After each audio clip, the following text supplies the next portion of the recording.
김어준의 뉴스공장.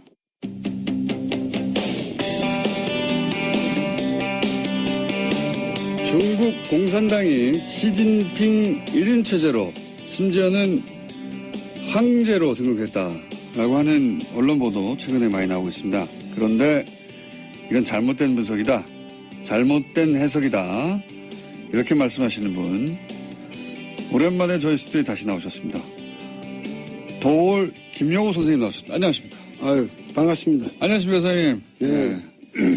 지난주에 CBS 김현정의 뉴스쇼에 나오신 걸 듣고, 우리가 한 발 늦었다. 모시려고 했는데, 거기를 먼저 나가셨더라고요, 선생님. 섭섭하고. 좀 먼저 불러주지. 맞습니다. 저희가 잘못했습니다. 네. 자, 그렇지 않아도 저희가, 이거는 선생님을 모시고 얘기를 들어봐야 되겠다. 중국 이야기는. 네. 전문가시니까. 그리고 시진핑에 대해서도 여러 차례 말씀하셨잖아요. 네. 그래서, 방송 한번 하셨지만, 시간이 그렇게 길지는 않았기 때문에, 네. 저희가 또 한 번 모시고, 좀 더, 한 발쪽으로 옆으로 갈 수 있겠다. 싶어가지고 모셨습니다. 우선, 저는 이거부터 여쭤볼게요. 그 시진핑 관련해가지고, 황제 대관식이다. 그 외신들도 그렇게 많이 보도합니다. 예, 대관식이다. 그리고 뭐, 격대 지정이라고 하나요?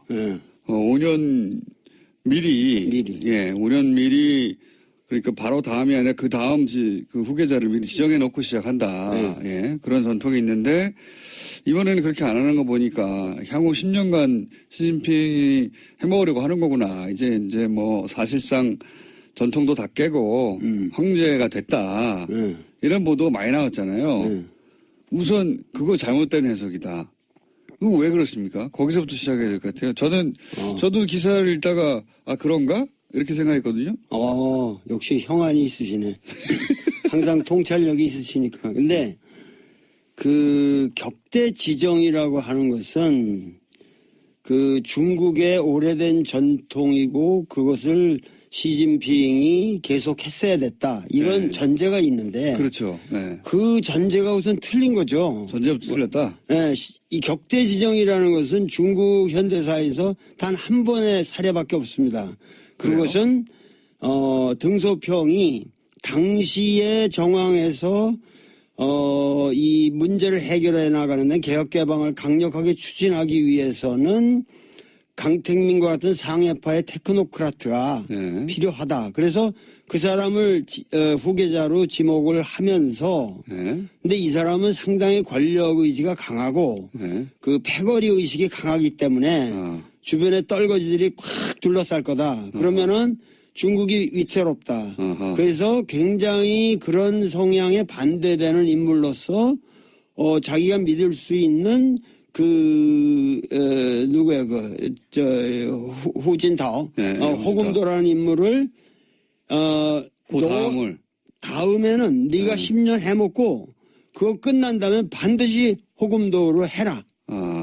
해가지고 그걸 격대 지정이라고 했는데 그거는 이거 한 사례밖에 없어요. 그래요? 왜 그러냐면 그 다음에 시진핑이 올라올 때는 격대 지정이고 아무것도 없는 상태에서 시진핑은 그냥 올라온 거예요. 이 소위 말해서 강택민 상해파와 이 호금도 후진타오 공청단 이 안희성 사람인데 안희파들 뭐 이래가지고 그 사이에서 서로 견제할 때 하다가 엉뚱한 전혀 그 물망에 없었던 인물이 갑자기 튀어오르게 된 거예요. 그러니까 두 파를 견제시켜서 격대 지정이라는 게 오랜 전통이 아니라 네. 유우파가 계속 집권하게 되면은 이제 문제가 생길 것 같으니까 네, 미리 정반대파를 진목해 뒀고 진복해도 없고. 그게 첫 번째 사례일 뿐 그 이후로는 이런 전통에 의해서 계속 굴러간 게 아니다. 아니죠. 그래서 시진핑이라는 사람은 격대 지정과 무관하게 계파 간의 이 밸런싱의 문제로 갑자기 이상하게 튀어 올라가도 된 사람이에요. 이쪽 파도 아니고 저쪽 파도 아니고. 저쪽 파도 아니고. 그리고 양쪽 파를 자기가 된다면 다 졌거든요. 어떤 의미에서. 그러니까는 이 5년 동안에 이 사람은 굉장히 피눈물 나는 노력을 했고 그 5년간의 결실 이후에 사실은 격대 지정할 이유가 없는 거죠. 왜냐하면 자기가 원하는 그러한 정책을 강력하게 밀기 위해서는 또다시 황태자를 만들면 이건 구식이란 말이죠. 그거는 봉건적인 그 지정 방식이거든요. 그러니까는 오히려 그런 것을 사실은 격대 지정을 안 한 것이 사실은 민주적인 정치 제도의 발전입니다. 오히려? 그렇죠. 오히려 그것은 중국 공산당이 나아갈 굉장히 훌륭한 길을 예시한 거예요.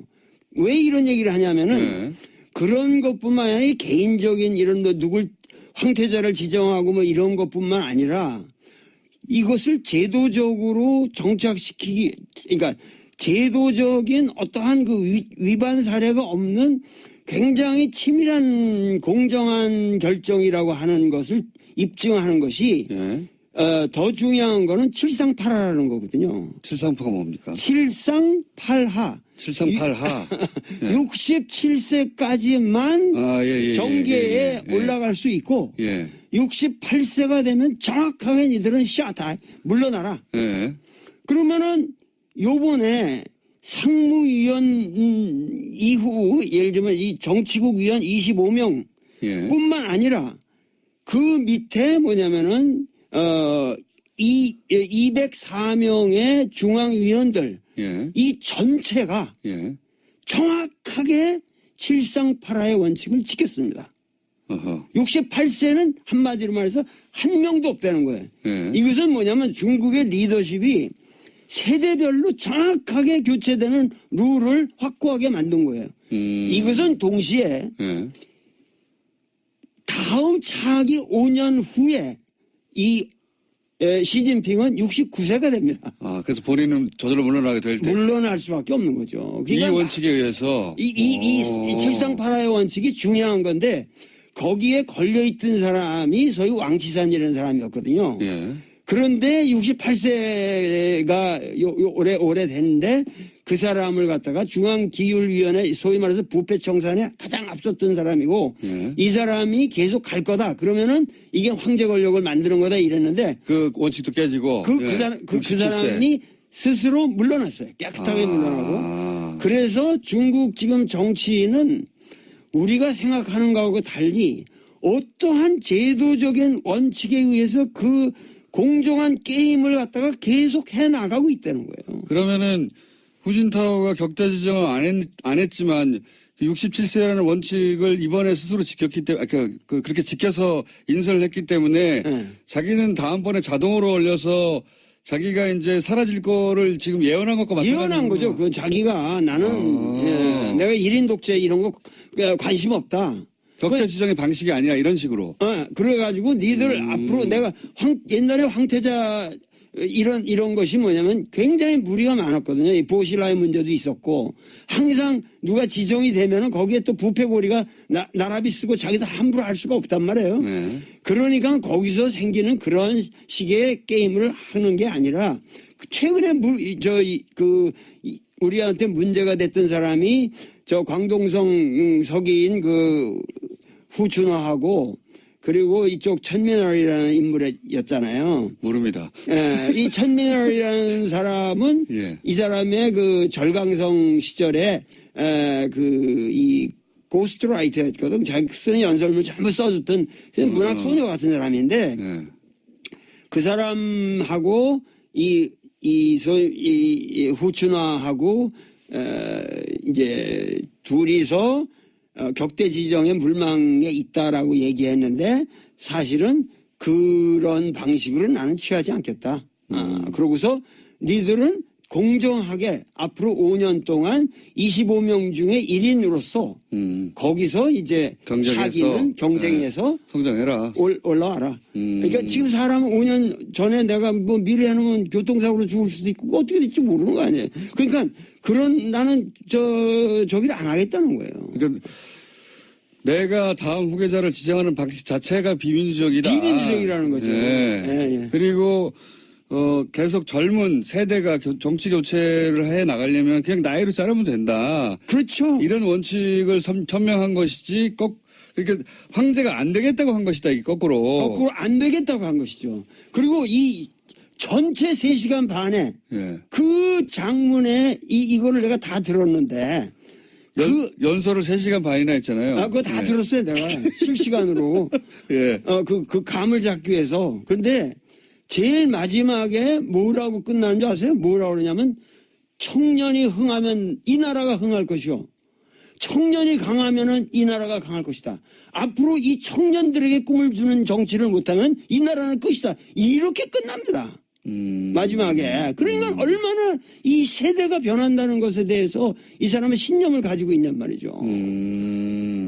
그럼 우리 언론들은 이게 격대 지정이 안 됐기 때문에 이게 황제가 된 것이라고 그 선생님 말씀에 하자면 거꾸로 해석을 왜 이렇게 한 겁니까? 그것은 예. 그 중국 정치의 내면을 보지를 않고 소위 말해서 이 시진핑을 보는 시각도 맨날 시진핑은 태자당이다. 이 태자당은 아무 지금 그런 말 쑥 들어갔잖아요. 내가 옛날부터 그 넌센스다. 이 사람은 태자당도 아니고 전혀 그런 중국이라는 거를 갖다가 무슨 상해파, 태자당, 무슨 공청단파 이런 식으로 중국을 바라보면은 중국 정치를 근본적으로 보지 못한다는 것을 내가 옛날부터 얘기해 왔는데 이런 시각에서 중국을 분석하는 게 일본의 언론에 딱 틀입니까? 틀이에요. 아주. 그래서 우리나라 그 기자님들이 전혀 독자적인 견해를 가지고 중국을 바라보질 않고 지금 나처럼 아마 이 진지하게 이 연설문 하듯 읽고 분석한 사람들이 거의 없는 것 같아요. 그러니까는. 없겠죠. 그러니까는 뭐냐면은 일본 기자들이 중국을 비하시키기 위해서 보는 시각에서만 본다는 거죠. 그러니까 저는 내가 중국을 뭐 이렇게 올린다 이런 게 아니라 우리가 정확하게 중국에서 무슨 일, what's happening, 거기서 무슨 일이 일어났냐고 있는 것을 정확하게 알아야만 우리의 미래를 위해서 중국을 어떻게 중국이라는 함수를 요리해 가느냐 하는데 정확한 전략과 그렇죠. 전술이 나올 수 있다는 거예요. 이거 완전 정반대 해석이네요. 그러니까 근데 그게 일본이 중국을 바라보는 시각을 우리가 그냥 번역하면서 고스란히 들여와서 그렇다는 거죠? 그렇죠. 네. 그러면은 지금 시진핑이 지금 청년을 말했고 또 동시에 신세대 중국 특색 사회주의라고 주장했는데 말씀까지 다 아시네. 대단한 거예요. 이게 뭡니까? 굉장히 이상한 말이거든요. 신세대 중국 특색 사회주의. 신시대. 신시대. 근데 신시대 중국 특색 사회주의. 이거 시진핑에게 무슨 사상이 있냐? 사람들이 자꾸 묻는데 시진핑은 뚜렷한 사상이 있어요.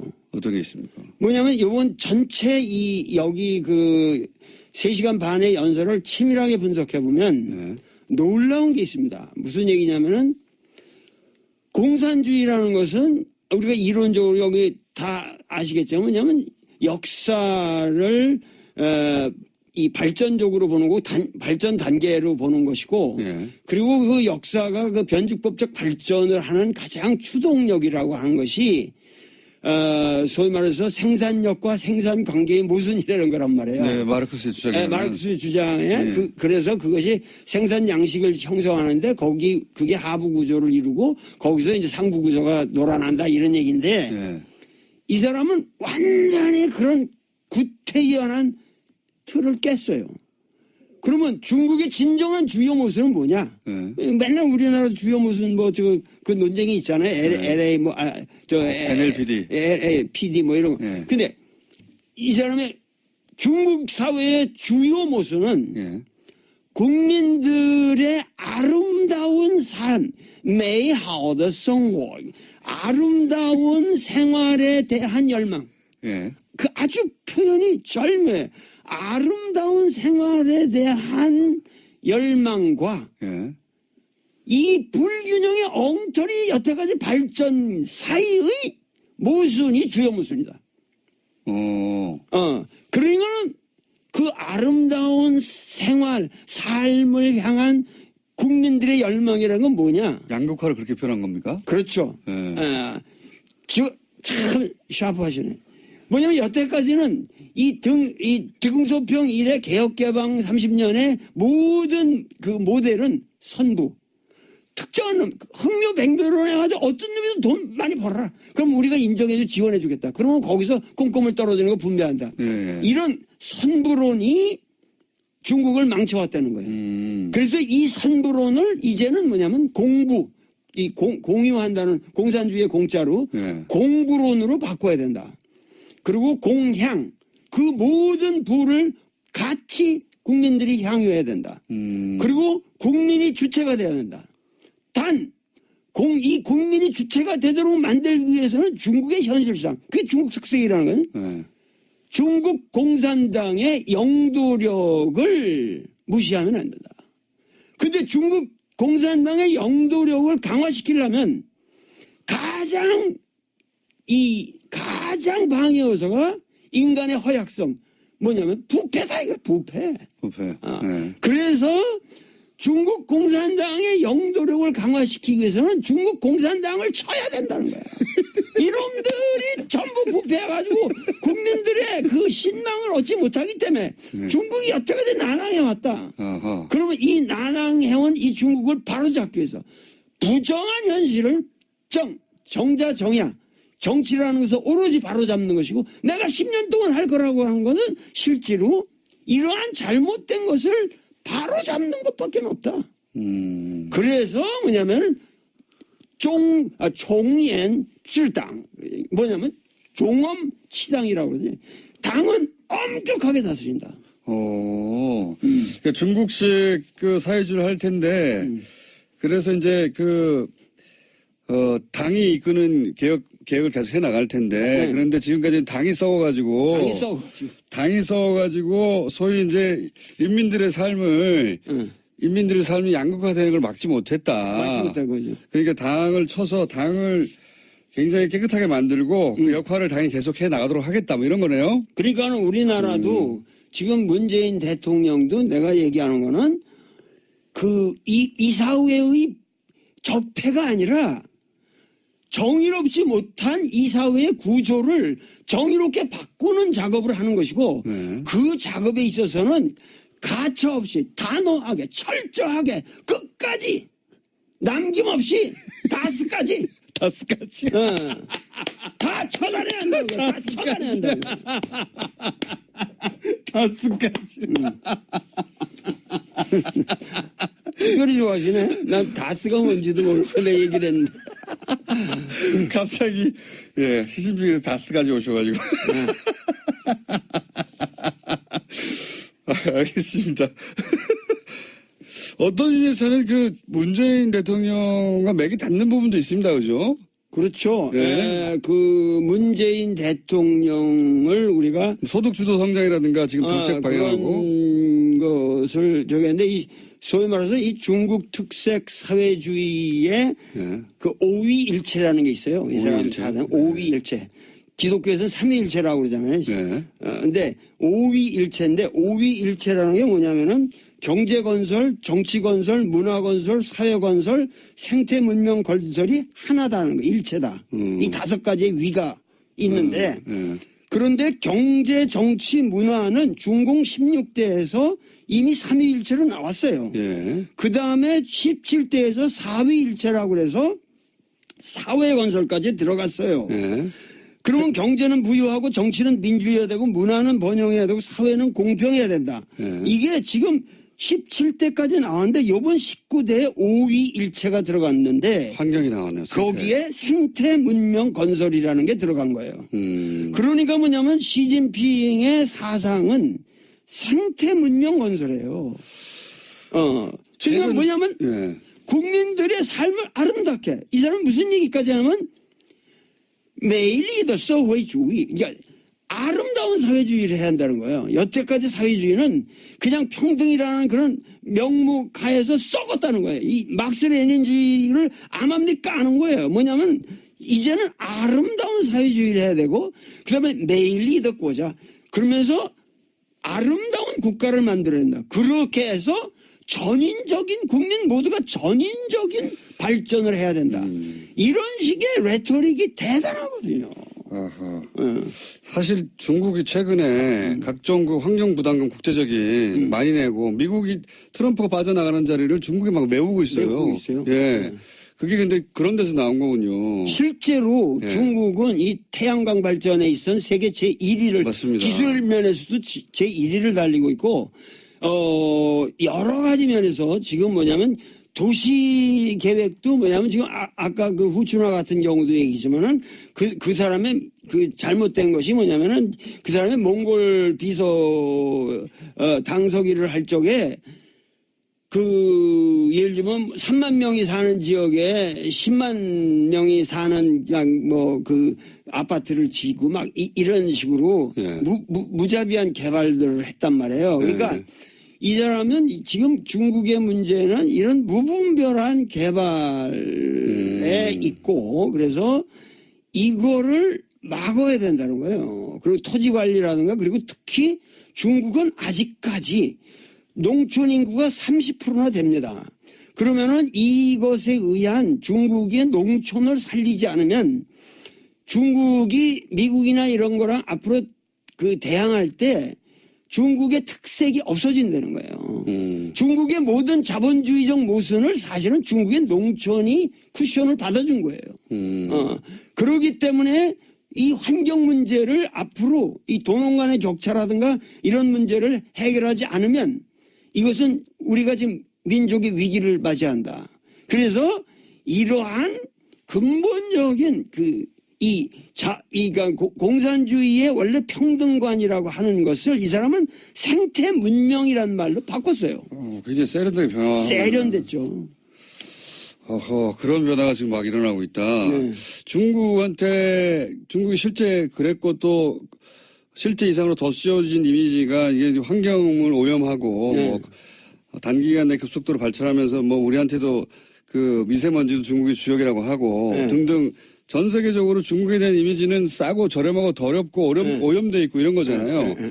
이거를 근본적으로 뒤집겠다고 지금 나선 거네요. 말하자면. 그렇죠. 앞으로 5년 동안 여태까지는 자기가 그 소위 말해서 이 종엄치당 그 당내의 부패 그리고 더 큰 것은 군대 내 부패였어요. 그래서 군대를 과감하게 축소시켰잖아요.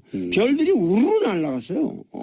그래가지고 그 군대를 축소시키면서 실제적으로 강군몽이라고 이 사람이 처음 등장해서 중국몽이라고 중국어몽. 근데 거기에 강군몽이라는 게 있었단 말이에요. 근데 이 강군몽이라는 걸 실현했어요. 과거보다 엄청나게 지금 군사력이 증가했습니다. 근데 거기에 가장 중요했던 건 뭐냐면 군대가 중국에서는 이 기업 같은 걸 많이 가지고 있었거든요. 여기서 생긴 부패를 아주 과감하게 척결했습니다. 그래서 하여튼 중국에서 고위 관료라고 그럴 수 있는 사람이 여태까지 매일 500명 이상씩 목이 잘려나갔어요. 매일이요? 매일 500명. 그러니까 우리나라는 너무 이게 지금 처단이 안 되고 있는 거예요. 오히려. 네, 우리나라는 훨씬 중국보다 아주 느슨합니다. 중국은 당이 하나니까요, 뭐. 당이 하나니까 그게, 그러니까 그 말이 무슨 얘기냐면 당이 하나라고 하지만은 그 안에는 수없는 계파가 있어서 민주적인 밸런스가 있고 단지 뭐냐면 당의 영도력을 가지고 바른 일을 해나가는 것이 그것이 중국 특색이라는 거예요. 중국 특색 사회주의라는 건 우리는 자본주의적 방식을 도입해가지고 지금 여기까지 왔지만 여기서 더 이상 서구식으로 흘러서는 안 된다. 어떻게든지 이 당의 주도권을 우리가 놓치면 안 된다.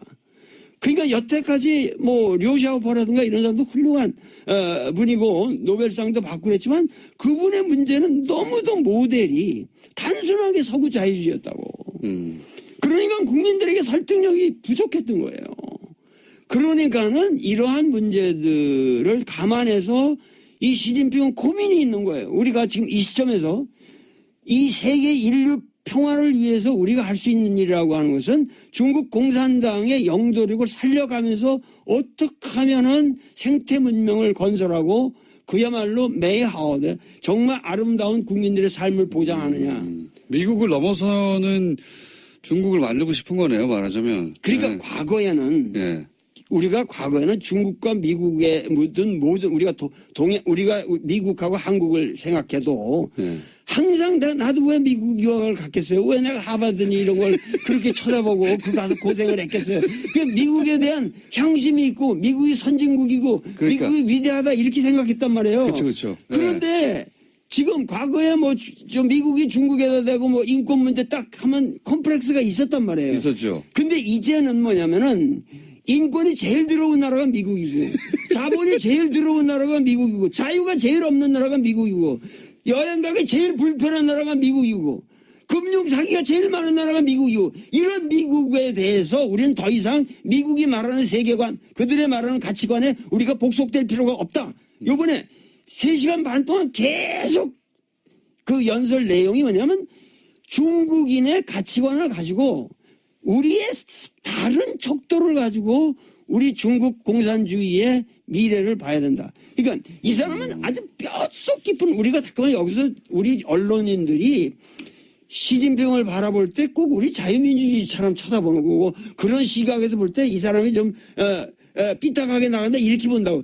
시진핑은 뼛속 깊이 빨갱이에요.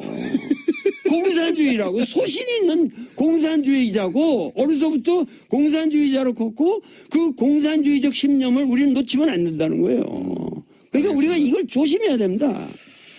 이거 짧은 시간 열강이었습니다. 일단 박수 한번 치고 저 혼자.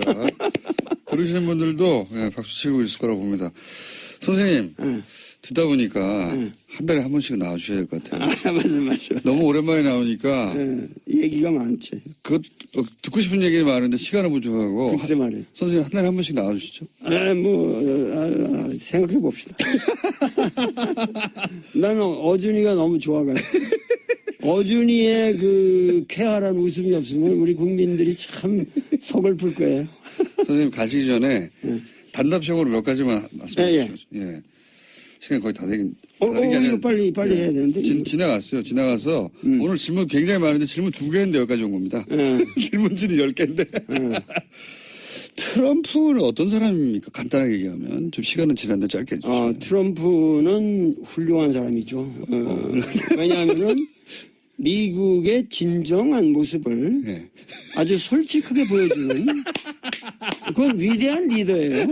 여태까지 미국은 케네디부터 여태까지 쭉 뭐냐면 위장된 리더십이었거든요. 이 사람은 honest 리더십. 지금 미국의 수준을 그대로 드러내는 것이다. 그렇죠. 미국이 원래 그런 나라예요.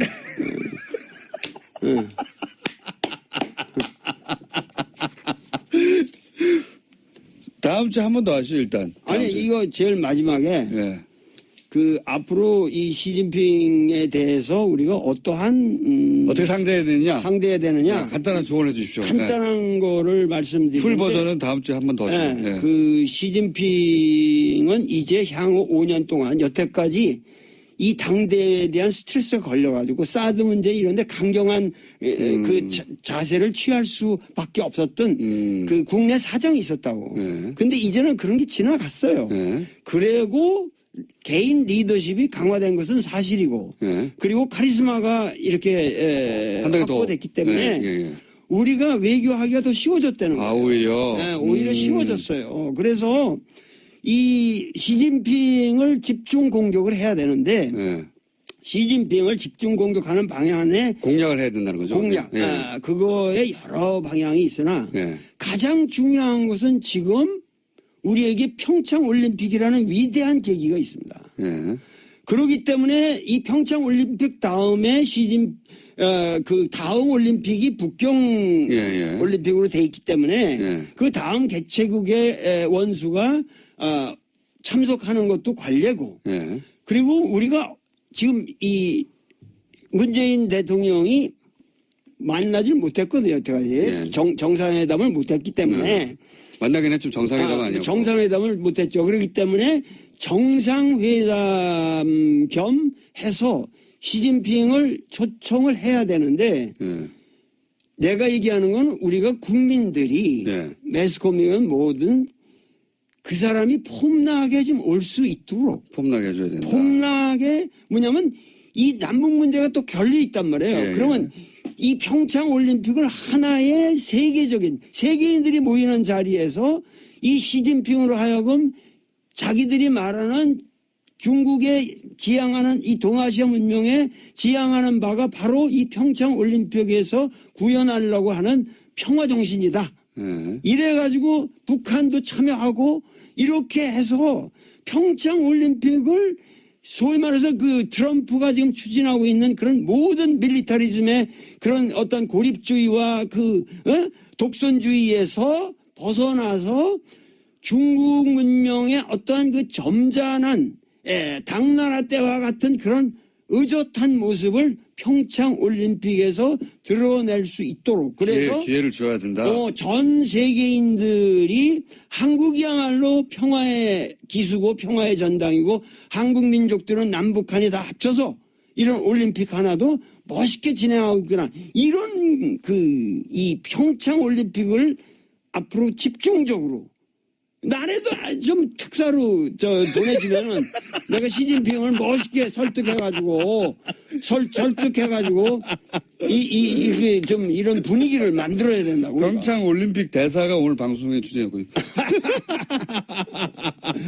선생님, 다음 주에 한 번 더 나오셔야 되겠습니다, 일단. 아유, 이건 참 중요한 얘기가 너무 많고. 그러니까요, 저희 질문 2개 하다가 오늘 끝났어요. 네. 뭐 한마디라도 더 물어볼 거 없어요? 선생님, 시간이 다 돼가지고요. 네. 그리고 오늘 이렇게 끝나셔야지 다음 주에 저희가 또 모실 수 있어요. 예, 아유, 그렇습니다. 예. 다음 주에 나오시는 것으로 그럼.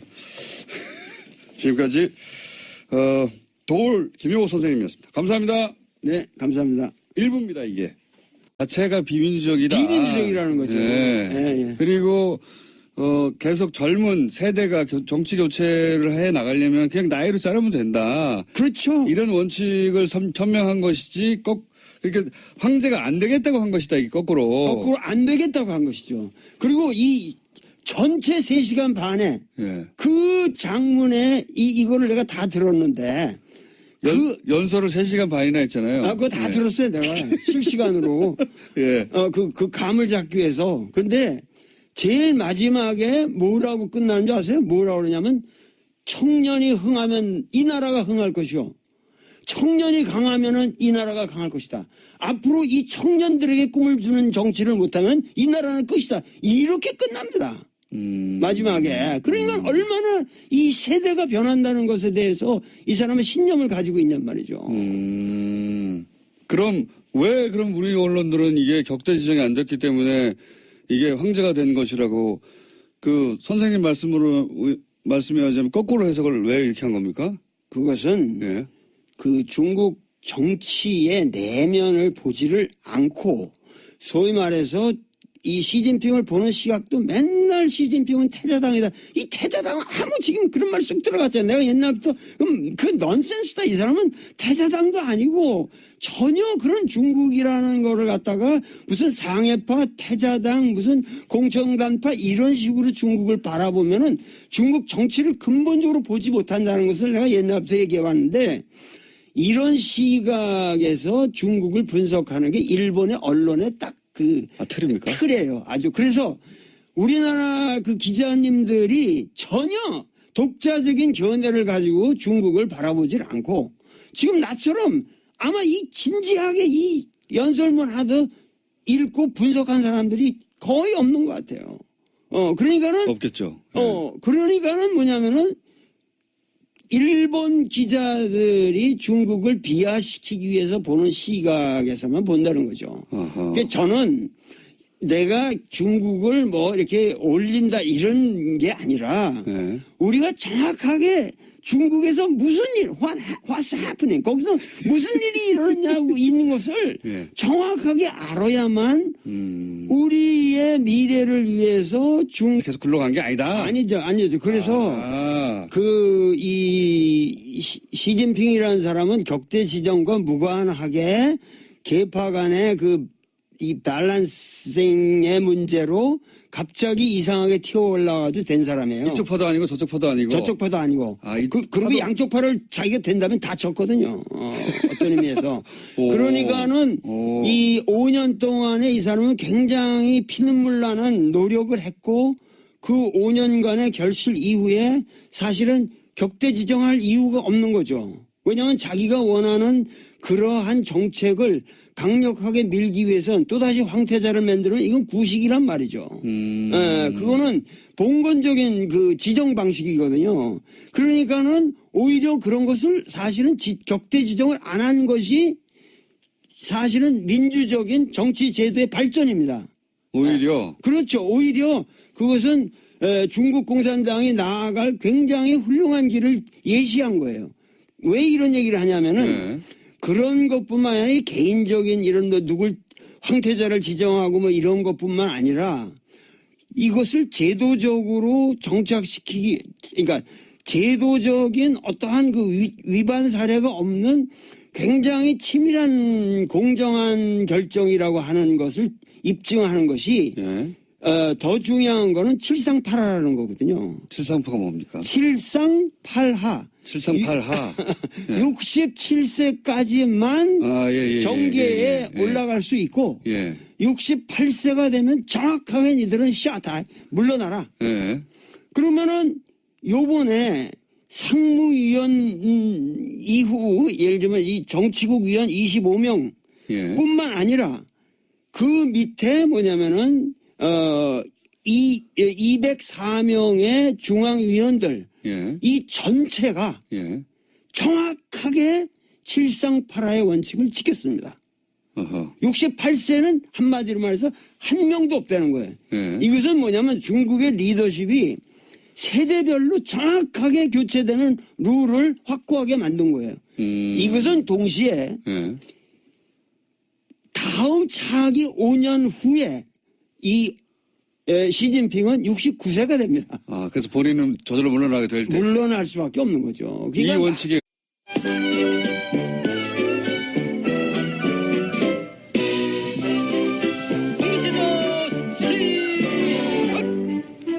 하나, 둘, 셋, 넷, 다섯, 여섯, 일곱, 여덟, 둘, 셋, 넷, 다섯. 다리 운동. 하나, 둘, 셋, 넷, 다섯, 일곱, 여덟, 둘, 셋, 넷, 다섯.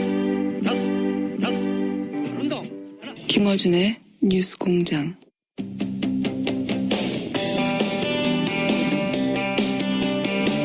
중국 공산당이 시진핑 1인 체제로 심지어는 황제로 등극했다라고 하는 언론 보도 최근에 많이 나오고 있습니다. 그런데 이건 잘못된 분석이다. 잘못된 해석이다. 이렇게 말씀하시는 분 오랜만에 저희 스튜디오에 다시 나오셨습니다. 도올 김용호 선생님 나오셨습니다. 안녕하십니까? 아유, 반갑습니다. 안녕하십니까, 선생님. 네. 지난주에 CBS 김현정의 뉴스쇼에 나오신 걸 듣고, 우리가 한 발 늦었다. 모시려고 했는데, 거기를 먼저 나가셨더라고요, 선생님. 섭섭하고. 좀 먼저 불러주지. 맞습니다. 저희가 잘못했습니다. 자, 그렇지 않아도 저희가, 이거는 선생님을 모시고 얘기를 들어봐야 되겠다. 중국 이야기는 전문가시니까. 그리고 시진핑에 대해서도 여러 차례 말씀하셨잖아요. 그래서, 방송 한번 하셨지만 시간이 그렇게 길지는 않았기 때문에 저희가 또 한 번 모시고 좀 더, 한 발쪽으로 옆으로 갈 수 있겠다 싶어가지고 모셨습니다. 우선 저는 이거부터 여쭤볼게요. 그 시진핑 관련해가지고 황제 대관식이다. 그 외신들도 그렇게 많이 보도합니다. 대관식이다. 그리고 뭐 격대 지정이라고 하나요? 예. 5년 미리. 예, 5년 미리. 그러니까 바로 다음이 아니라 그 다음 그 후계자를 미리 지정해 놓고 시작한다. 예, 그런 전통이 있는데 이번에는 그렇게 안 하는 거 보니까 향후 10년간 시진핑이 해먹으려고 하는 거구나. 이제 뭐 사실상 전통도 다 깨고 황제가 됐다. 이런 보도가 많이 나왔잖아요. 우선 그거 잘못된 해석이다. 그거 왜 그렇습니까? 거기서부터 시작해야 될 것 같아요. 저도 기사를 읽다가 그런가? 이렇게 생각했거든요. 역시 형안이 있으시네. 항상 통찰력이 있으시니까. 근데 그 격대 지정이라고 하는 것은 그 중국의 오래된 전통이고 그것을 시진핑이 계속 했어야 됐다. 이런 전제가 있는데. 그렇죠. 네. 그 전제가 우선 틀린 거죠. 전제부터 틀렸다? 네. 이 격대 지정이라는 것은 중국 현대사에서 단 한 번의 사례밖에 없습니다.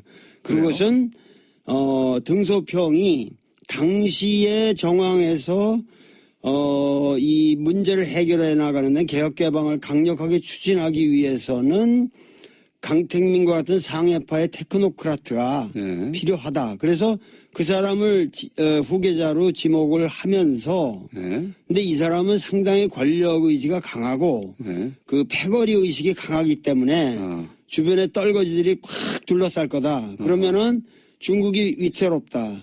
그래서 굉장히 그런 성향에 반대되는 인물로서 자기가 믿을 수 있는 누구야 후진타오 호금도라는 인물을 다음에는 네가 10년 해먹고 그거 끝난 다음에 반드시 호금도로 해라. 해가지고 그걸 격대 지정이라고 그랬는데 그거는 이거 한 사례밖에 없어요. 그래요? 왜 그러냐면 그 다음에 시진핑이 올라올 때는 격대 지정이고 아무것도 없는 상태에서 시진핑은 그냥 올라온 거예요. 이 소위 말해서 강택민 상해파와 이 호금도 후진타오 공청단 이 안희성 사람인데 안희파들 뭐 이래가지고 그 사이에서 서로 견제할 때 하다가 엉뚱한 전혀 그 물망에 없었던 인물이 갑자기 튀어오르게 된 거예요. 그러니까 두 파를 견제시켜서 격대 지정이라는 게 오랜 전통이 아니라 유파가 계속 집권하게 되면은 이제 문제가 생길 것 같으니까 미리 정반대파를 지목해뒀고 그게 첫 번째 사례일 뿐 그 이후로는 이런 전통에 의해서 이 칠상팔하의 원칙이 중요한 건데 거기에 걸려있던 사람이 소위 왕치산이라는 사람이었거든요. 그런데 68세가 올해 됐는데 그 사람을 갖다가 중앙기율위원회 소위 말해서 부패청산에 가장 앞섰던 사람이고 이 사람이 계속 갈 거다. 그러면은 이게 황제 권력을 만드는 거다 이랬는데 그 원칙도 깨지고 그 사람이 스스로 물러났어요. 깨끗하게 물러나고. 그래서 중국 지금 정치인은 우리가 생각하는 거하고 달리 어떠한 제도적인 원칙에 의해서 그 공정한 게임을 갖다가 계속 해나가고 있다는 거예요. 그러면은 후진타오가 격대 지정을 안 했지만 67세라는 원칙을 이번에 스스로 지켰기 때문에 그렇게 지켜서 인선을 했기 때문에 자기는 다음번에 자동으로 올려서 자기가 이제 사라질 거를 지금 예언한 것과 마찬가지죠. 예언한 거죠. 그건 자기가 나는 내가 1인 독재 이런 거 관심 없다. 격대 지정의 방식이 아니라 이런 식으로. 그래가지고 니들 앞으로 내가 옛날에 황태자 이런 것이 뭐냐면 굉장히 무리가 많았거든요. 이 보시라의 문제도 있었고 항상 누가 지정이 되면은 거기에 또 부패고리가 나라비 쓰고 자기도 함부로 할 수가 없단 말이에요. 그러니까 거기서 생기는 그런 식의 게임을 하는 게 아니라 최근에 우리한테 문제가 됐던 사람이 저 광동성 서기인 그 후춘화하고 그리고 이쪽 천민월이라는 인물이었잖아요. 모릅니다. 이 천민월이라는 사람은 이 사람의 그 절강성 시절에 이 고스트라이터였거든. 자기 쓰는 연설문을 전부 써줬던 문학 소녀 같은 사람인데 그 사람하고 이 후춘화하고 이제 둘이서 격대 지정의 물망에 있다라고 얘기했는데 사실은 그런 방식으로 나는 취하지 않겠다. 그러고서 니들은 공정하게 앞으로 5년 동안 25명 중에 1인으로서 거기서 이제 자기는 경쟁에서 성장해라. 올라와라. 그러니까 지금 사람은 5년 전에 내가 뭐 미래 해놓으면 교통사고로 죽을 수도 있고 어떻게 될지 모르는 거 아니에요. 그러니까 나는 저기를 안 하겠다는 거예요. 그러니까 내가 다음 후계자를 지정하는 방식